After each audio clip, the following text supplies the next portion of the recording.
The title of the book is The Human's Destiny. This book is written using automatic or mediumistic writing. Pseudo-author is Svetlana Rudyk. In loving memory of my father. Epigraph, the prophet will come unrecognized and depart unknown. 1. Preface.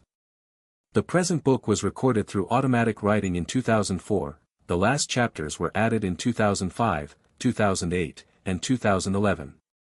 In automatic writing, also called mediumistic writing or psychography, the medium does not know, hear, see, or consciously perceive the text being written, unlike dictation, where the contact person hears the text, or channeling, where the text is consciously acknowledged.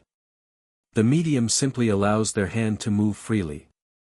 That is, he or she does not invent a single word. Explaining the nature of the mechanism itself is like asking a levitating person how they fly. However, those who have participated in spiritualist séances can easily understand the process. Imagine now that the saucer is removed from under the hand, and the hand moves freely among the letters. If the letters are arranged not in a circle, but in rows, not on paper, but on a computer keyboard, and if the hand is not guided but the fingers press the keys, then this is precisely how this book was recorded.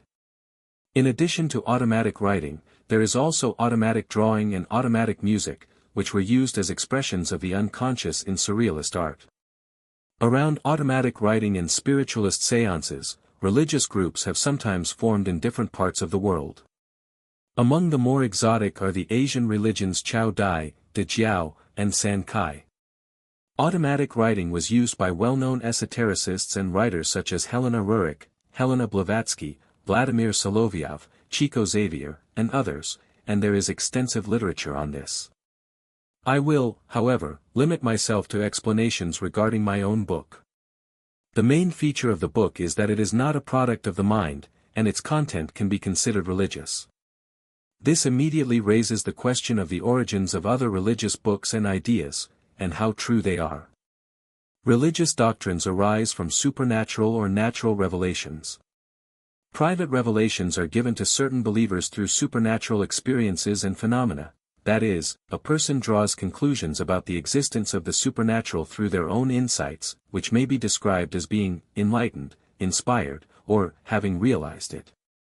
Some supernatural revelations in sacred scriptures are known to have been heard from God or other supernatural beings.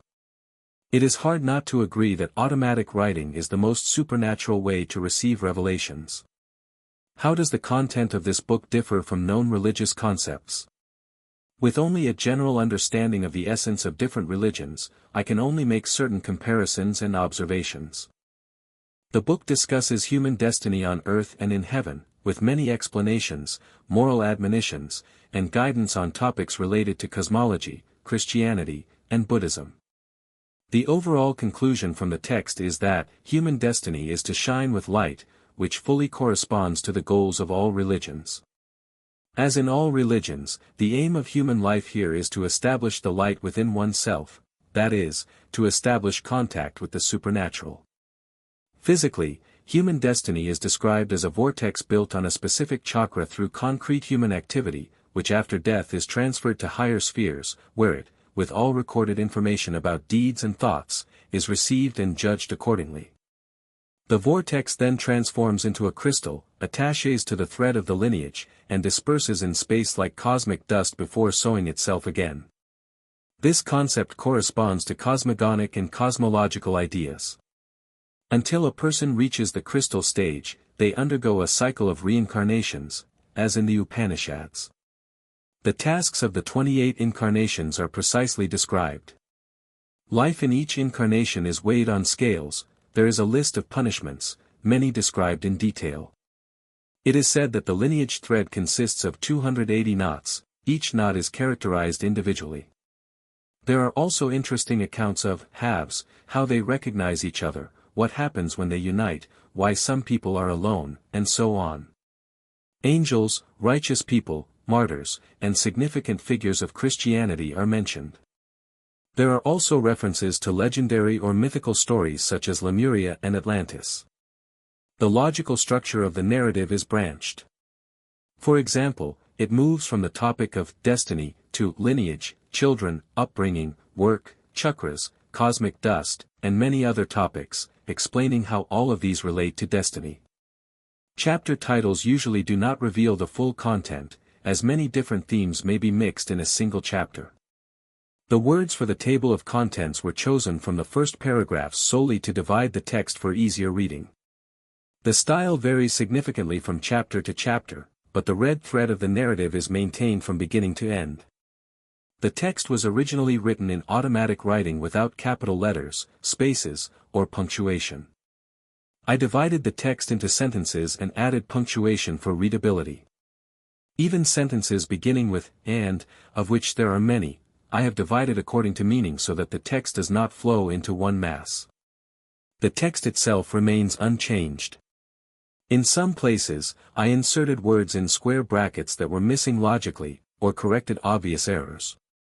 In many sentences, word order deviates from the norm, or tenses do not agree. The entire text has been preserved without other edits. The first chapters are more vague and less concrete than many of the later, highly detailed descriptions. This may be related to the development and improvement of the information channel over time and through practice. In addition, the format of the received information depends on the quality of the instrument, in this case, the contact person, and their ability to translate vibrations into words and meaning.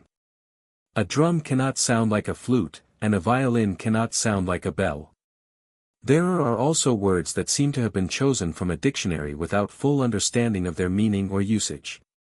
For example, pregnant and non-pregnant women are referred to as full and empty, respectively. The sentence, "The singer brings the hands together and blows into them," sounds as if it were said by someone who has never seen a singer with a microphone or a musician with a wind instrument.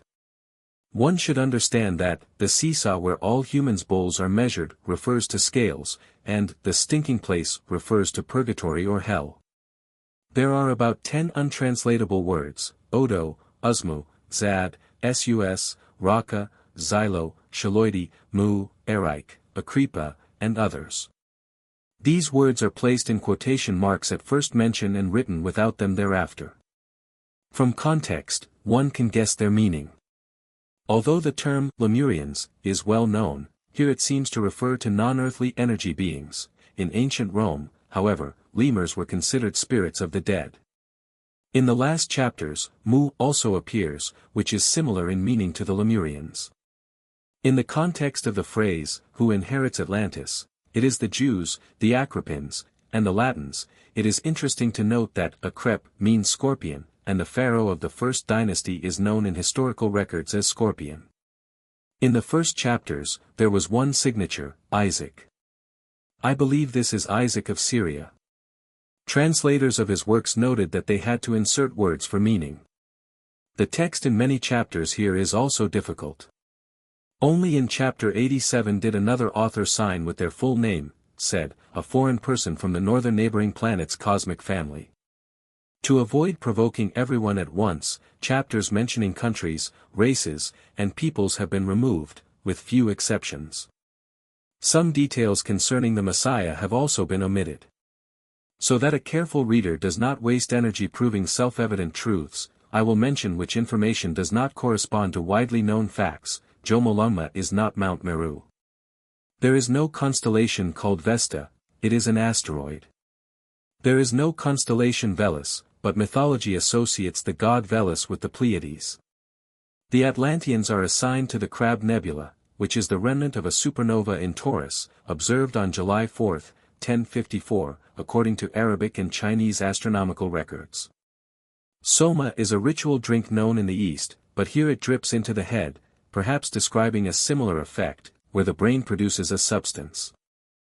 Regarding the statement about emerald tablets, one can note that emeralds actually lose both strength and brilliance. The descriptions of chakras correspond to known literature, while the descriptions of crystals puzzled me until I recently watched Joe Dispenza's material on the pineal gland. Perhaps the book refers to the formation of different crystal structures in the pineal gland and the appearance of various abilities in humans. The wandering Jew is correctly called a Hazuerus, but here he is not an eternal wanderer, rather a transporter of souls, and in another chapter, almost Satan, as suggested by the sentence, "The accursed does not ask to return to my assembly," which corresponds to the Christian idea of Satan as a fallen angel. The controversial statements mentioned are not removed from the book. Probably there were no more suitable words in the dictionary from which the terms were taken. In addition to contradictions, there are also interesting coincidences. In 2017, the first interstellar object passed through, called Oumuamua, which in Hawaiian means, the first messenger from afar.